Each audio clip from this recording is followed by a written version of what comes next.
kid, I used to watch you do, you know, the interviews and things like that, so it's an absolute honor for me to stand beside you tonight as you interview one of the greatest of all time. Ladies and gentlemen, please welcome to Irving, Texas. He is a former WWE heavyweight champion. He is a two-time New York Times best-selling author, and he's a WWE Hall of Famer. Please welcome, you know him as Dude Love, you know him as Cactus Jack, you know him as Mankind. Please welcome, Mick Foley!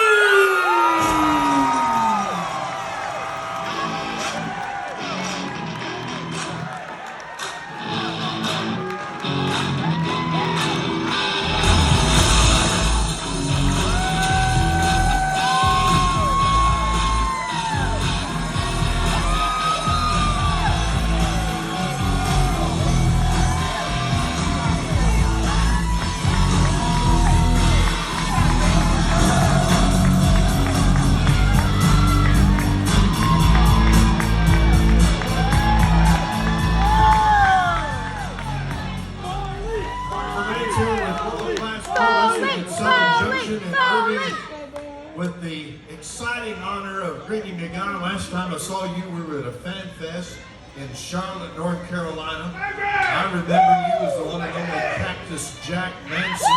I'll never forget that look you had. Greet the people. Say hello. Mark, it's such a pleasure to be here. I called Irving home in 1988, 1989. Hey, listen, you know, you were there from day one when I arrived. I was what I would call a very minor figure in the world of wrestling when I arrived in World Class Championship Wrestling. And Erich Embry saw something in me.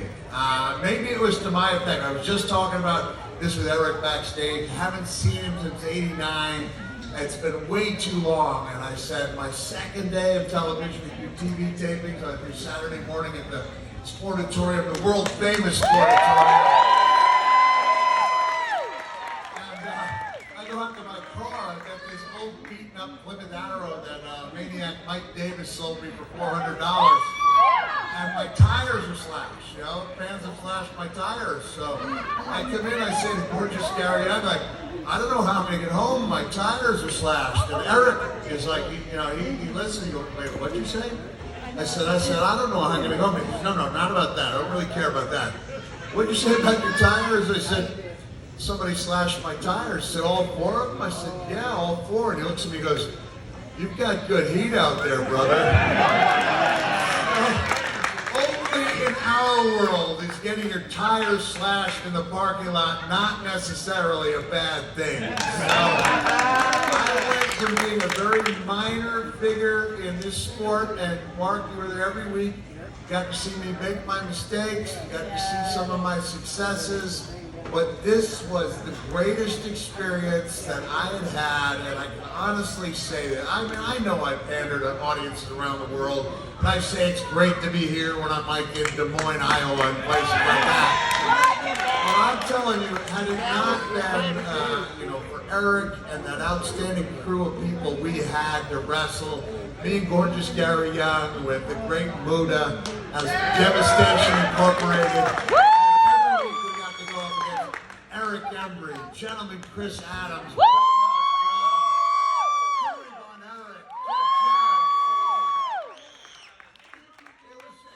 it was a wonderful time for me, and I put out a video just a couple days ago. A lot of you guys know, no one loves Christmas more than I do, right?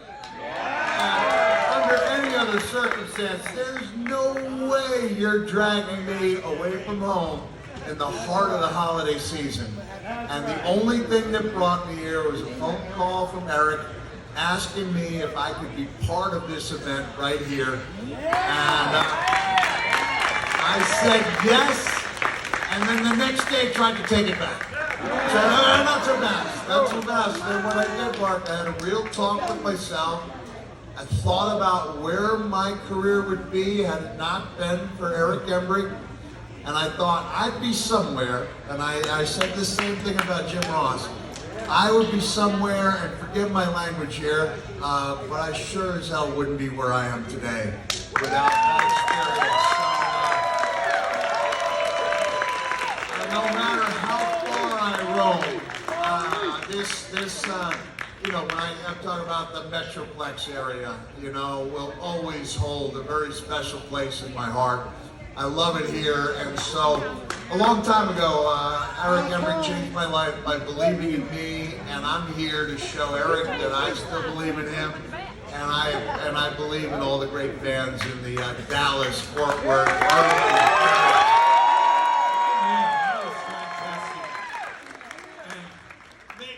I think I can speak for the people that are here that remembered your beginnings. It made us very proud for guys like you to do so well and go to New York and hold titles and be known around the world. So we're proud of it. Can I tell you a little personal story here? You guys are we're having fun, right? This is not your usual wrestling promo. This is me talking from the heart. You said New York because in the wrestling business we refer to the territories based on the largest city in that territory. So word got around to Erich that I was headed to New York. And he comes over to me, shakes my hand, says, "Nobody deserves it more, brother." I said, "What are you talking about?" He said, "I heard you were going to New York." I said, "Yeah, I'm visiting my parents. I'm from Long Island." I didn't get to New York for another 10 years after that. But everything worked out really well. Again, I just want to reiterate, there is no other place that I would be. Granted, a lot of you guys stood in line, you paid some money to have your photo taken with me, the autograph. When it came to talk money, I told Erich, absolutely not. I'm not accepting a payoff. I'm booking my own flight, I'm getting my own rental car, I'm getting my own hotel, because that's how much I want this event to succeed. And I believe there's another show coming our way in January. That's what I hear, and I would say, Mick, that I'm excited about this promotion. I think it's got great promise. It's got great promise. It's got great people. When we were traveling the country and the world, there were like 5 or 6 great wrestling cities that we would talk about. It was like St. Louis was a great wrestling city, you know, and Boston was a great. Des Moines was not a great wrestling city. I don't know why I'm picking on Des Moines. I'm going to be there in March. But no question, you know, I walk into that sportatorium and I'm looking at the black and white photos of some of the giants in our field, and I jokingly said to gorgeous Gary Young, one day my photo is going to be up there, and it sounded like a joke at the time, but when you say that I made you guys proud, I appreciate that very much, Mark. If I could, before I leave you guys to the matches, you know, your partner in calling the match is Frank Doucette. And Captain Frank. Captain Frank. And now, I was the only guy in the history of wrestling to give a 2-month notice because I had a broken wrist that would not heal. So Erich, I don't even know why I'm talking to him. He threw me off a scaffold in Fort Worth, right? Now, and broke my wrist and it wouldn't heal correctly. So when Frank found out I was leaving, he said, "You sure you want to do that?" He said, "You're never going to be a top guy." He said, he wasn't trying to hurt my feelings, because you're always going to be top of the bottom of the top, but you've got a home here. And the next time I saw Frank, I was the WWE champion, and I reminded him of that. Here's the thing, there was no ill will. You looked at me and said, "Cactus, I have never been happier to be wrong about a human being in my life. You proved a lot of people wrong, but I was only able to prove people wrong because the right people at the right time saw something in me and made me believe in myself." So thank you very much to everyone who played a role. I know an awful lot of you, like this young man there, he wasn't born back when I was in that sportatorium, but it's an infectious feeling. When you have wrestling in your bones, you pass it down through the bloodline. I believe that. And there's this intergenerational appeal to wrestling that applies maybe to baseball in this country, but there's something about wrestling. When I was a teenager and I wasn't getting along with my dad, wrestling was the bond that held us together. grandparents watching with their grandsons, aunts watching with their nephews. There's just something. It has been said that for the cynic, no reasoning is ever good enough. For the true wrestling fan, there's no reasoning needed because it is what it is. It's an art form. It's a sport. Pro wrestling is whatever you want it to be. It's been my life and my love, and I welcome the chance to give back to the great people of this area. That's great. And you know what? I look around our culture now and I see the tension, I see the isolation that COVID has brought, I see prices getting so high for so many events, sports and entertainment.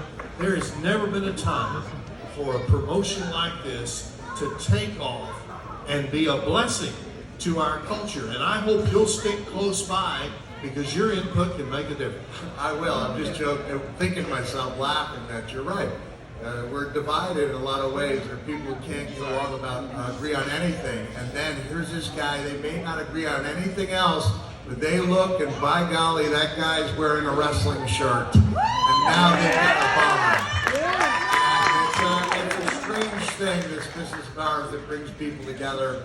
And I'd like to tell you that I've already got, I don't know if you know, but I've already got the date, return date in January penciled in on my schedule. I'm going to be out on the road telling stories from my career, and I have a day off where I'm going to take a long ride to Amarillo and visit my mentor and idol, Terry Funk. And to borrow a line from Arnold Schwarzenegger and the Terminator, I'll be back. Thank you very much for your support of me and everything. I'm so lucky and thankful to be here. I think I've made that point clear. And Mark, you've aged like 2 years in the last 30. So whatever you're doing, it's working for you. It's great to see you. You were such a big part of my growth period. And again, I loved it here. I was almost ready to throw in the towel and think maybe this wrestling business isn't for me. It was like day one when I stepped foot in this great state. I had a change of heart, and you guys helped me rekindle that fire and helped make me who I turned out to be. So God bless you all. Thank you very much.